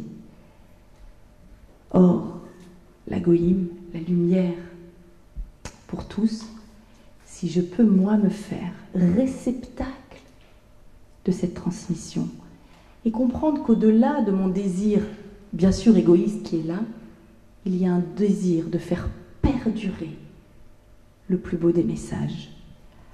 Alors, je crois que c'est le moyen de s'inscrire dans une chaîne d'éternité, dans une chaîne ininterrompue, où je comprends que finalement, tout ça, depuis Sarah, la première qui a initié ces merveilleuses mitzvot, le ciel et la terre, le lien entre le ciel et la terre, eh bien, je comprends que je fais partie de cette chaîne, qu'il y a des mères, des grands-mères, des arrière-grands-mères, des arrière-arrière-grands-mères qui ont prié devant leur bougie de Shabbat, qui ont fait leur pain avec amour, qui ont décidé de pouvoir renaître à nouveau dans le mikvé, qui ont espéré, qui ont prié pour nous, qui continuent à prier pour nous. Et je crois que la plus belle façon de continuer à s'inscrire dans l'éternité, c'est nous, à notre tour, de prendre en main cette flamme-là, cette continuité, de s'inscrire dans la continuité et de dire « Hachem, je veux pour moi et je veux pour tous ceux qui arriveront après moi. Je veux avoir les pieds sur terre. Je veux le bien-être, je veux la sérénité, la parnassa, la décoration, tout ce qui est agréable, la bonne odeur de Shabbat, les 18 salades, la brioute pour vous. Je veux tout ça. Je veux un monde émotionnel, d'échange, de partage. Je veux savoir qui je suis, qui il est.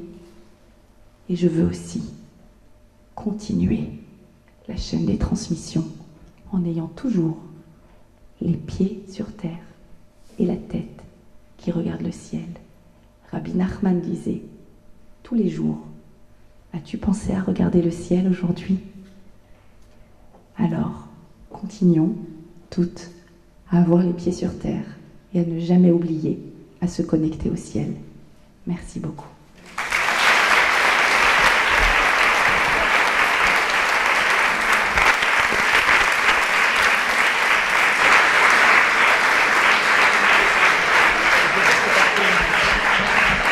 Rachel nous a écrit particulièrement une chanson, ton mari, le mari de Rachel, a inspiré l'art de Rachel et a écrit une chanson, alors sur un air que vous adorez comme moi, et qui est tellement d'actualité ce soir, les beaux yeux de la Mama, nos beaux yeux.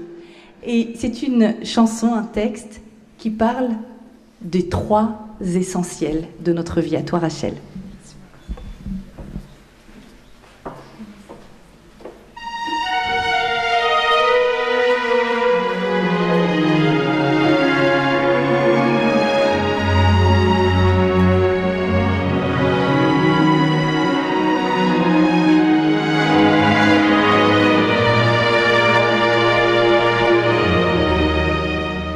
Chaque histoire commence par un amour qui perdurera toujours, celui d'une mère envers sa fille, et cela pour toute la vie.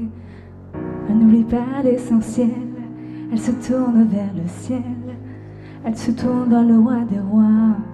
Avant de la voir naître, elle a prié devant les nérotes pour que sa fille garde les 3 mitzvot.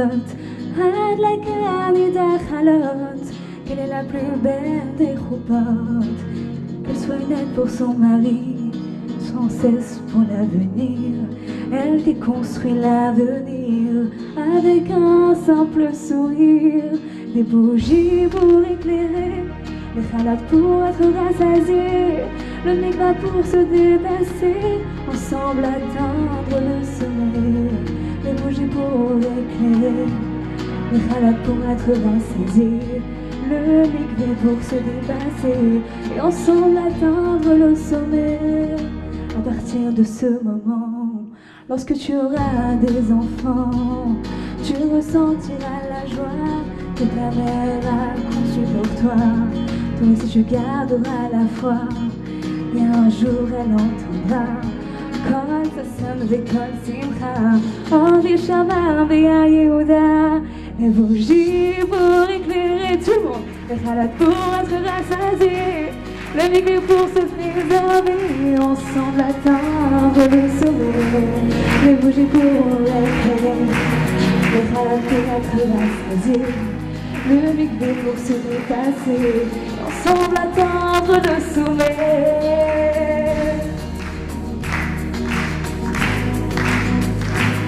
Comme ça sonne et comme Simcha, oh, des Shabbat, Bea Yehuda.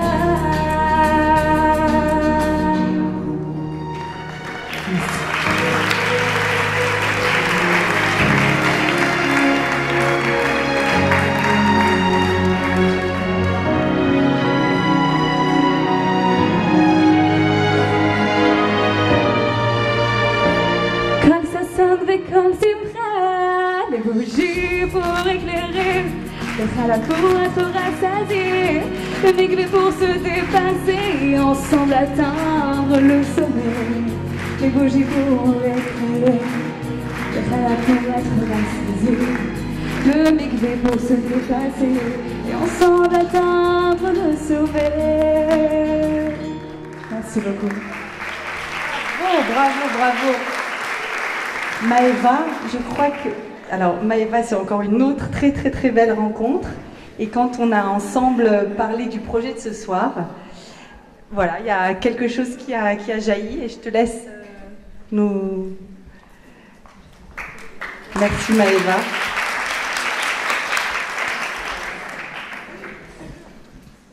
Bonsoir. Alors c'est un peu improvisé pour moi, donc je suis là pour la 3e partie qui correspond au mikvé. Je suis très heureuse d'être parmi vous ce soir. Et donc moi en fait j'ai participé au séminaire Boïkala suite au fait d'avoir suivi les cours avec Mariacha le mercredi à Avenue Raymond Poincaré depuis le mois de novembre. Et donc moi, ça fait 12 ans déjà que je suis mariée et je suis retournée prendre des cours parce que voilà, la partie mikvé, je l'avais un peu zappée, pour tout vous dire. Je m'étais mariée très jeune et j'avais une madrecha qui n'était pas très moderne et à l'écoute par rapport au niveau auquel j'étais. Et donc j'ai eu cette fameuse rencontre avec Mariacha qui m'a permis de reprendre les bases de manière détendue, sympathique, moderne et adaptée à mes recherches, à mes envies, à mon besoin justement de me reconnecter. Et donc, aujourd'hui, je suis là juste pour vous témoigner qu'il n'est jamais trop tard et je suis heureuse, que j'ai, grâce à Dieu, des enfants, un mari et que même après 12 ans de mariage, on se pose encore des questions pour équilibrer tous ces pans de vie, que ce soit professionnel, émotionnel, spirituel, et marital. Voilà, j'espère que ça vous parlera. Merci.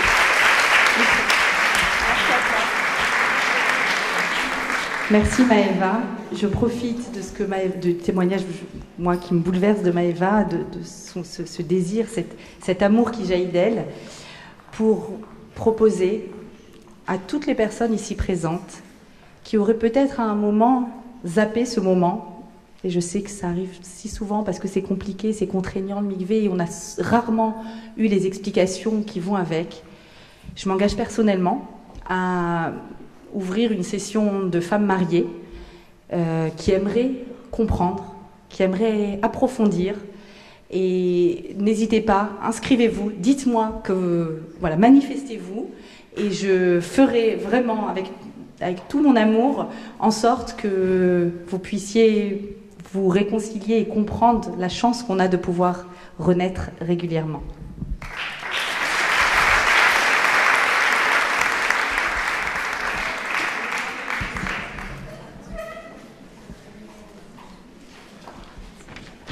Alors bonsoir à toutes.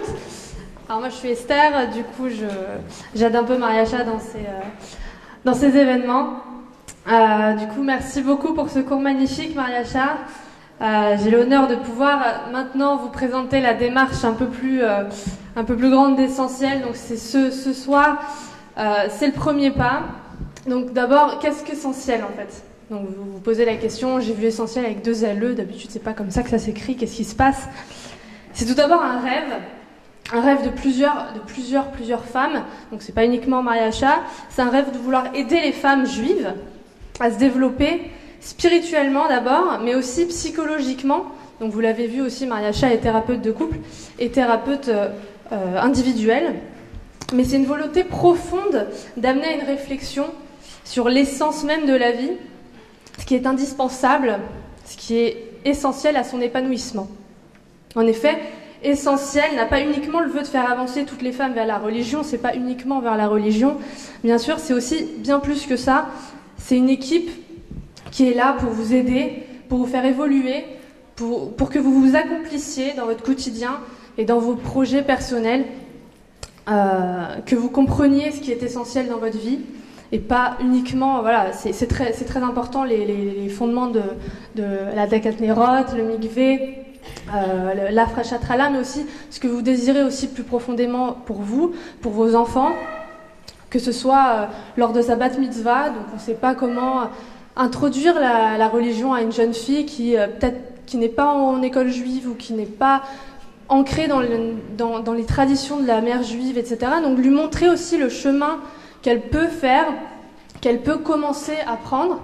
Donc on est en train de commencer cela avec Mariacha, de sa recherche, de la bat mitzvah aussi un peu plus loin dans l'âge, la recherche de son ratan, faut pas tout de suite.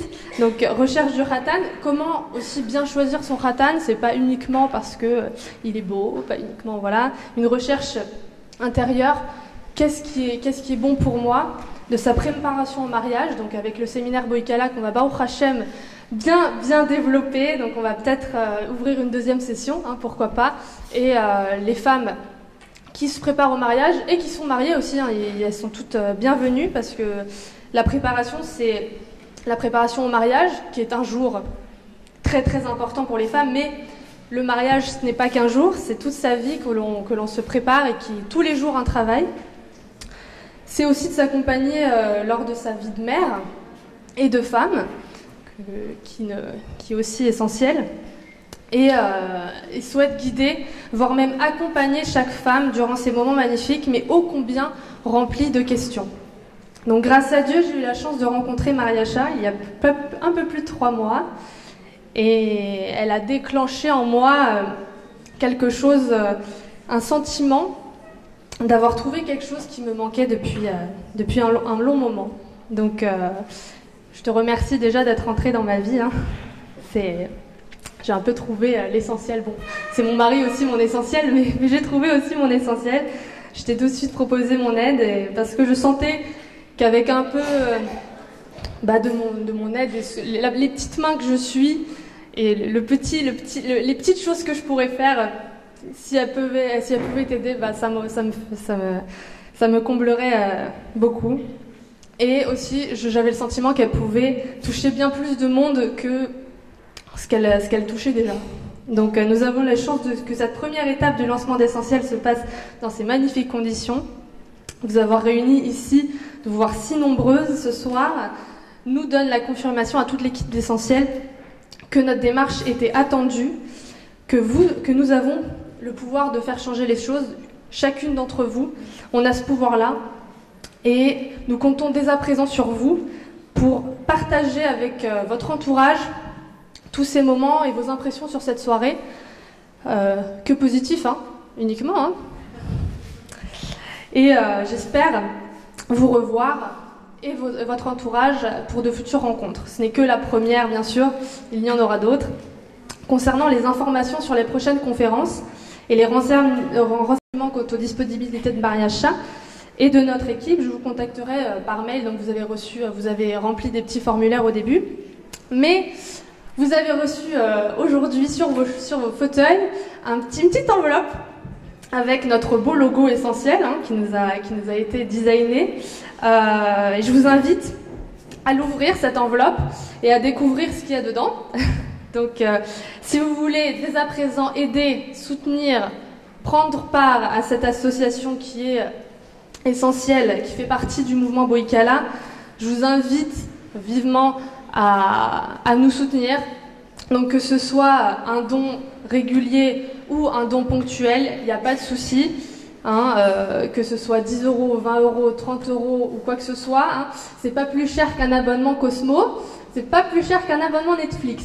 Donc attention, c'est les soldes, vous pouvez faire. Et en plus, on sait combien c'est important le maaser, et que chaque maaser qu'on donne, il nous revient 10 fois plus, il nous revient, et c'est uniquement de la bracha qui vient chez nous. On a parlé de bracha, et c'est vraiment de la bracha qui revient sur vous. Donc on vous a distribué des formulaires. Vous pouvez soit les remplir et nous les donner à notre équipe, donc on a les petits badges en fin de soirée, soit vous pouvez l'envoyer, il y a une adresse mail pour toute question, il y a une adresse postale aussi. Donc voilà, n'hésitez surtout pas, on compte sur vous, Essentiel c'est vous, c'est fait par vous, c'est fait pour vous, pour les femmes juives, on compte vous aider. Donc si vous avez quoi que ce soit, une question, un soutien, nous sommes là. Donc en tout cas, merci beaucoup pour la partie musicale, au Salon bien sûr, à Mariacha. Merci aux bénévoles et merci à vous toutes. Bonne soirée.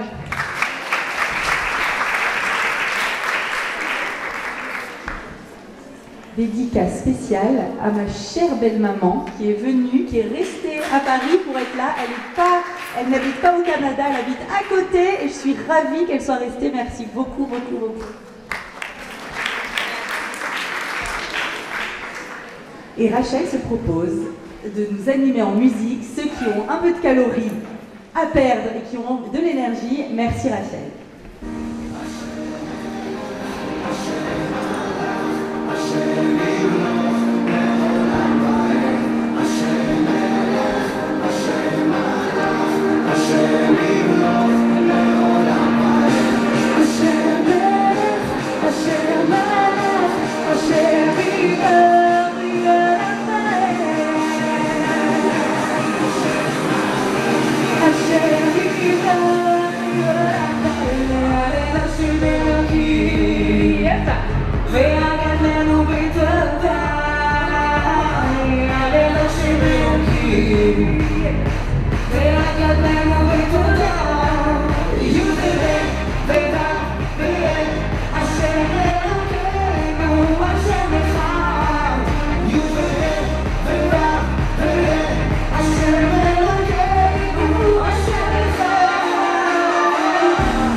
qu'au départ, je n'avais pas prévu de venir.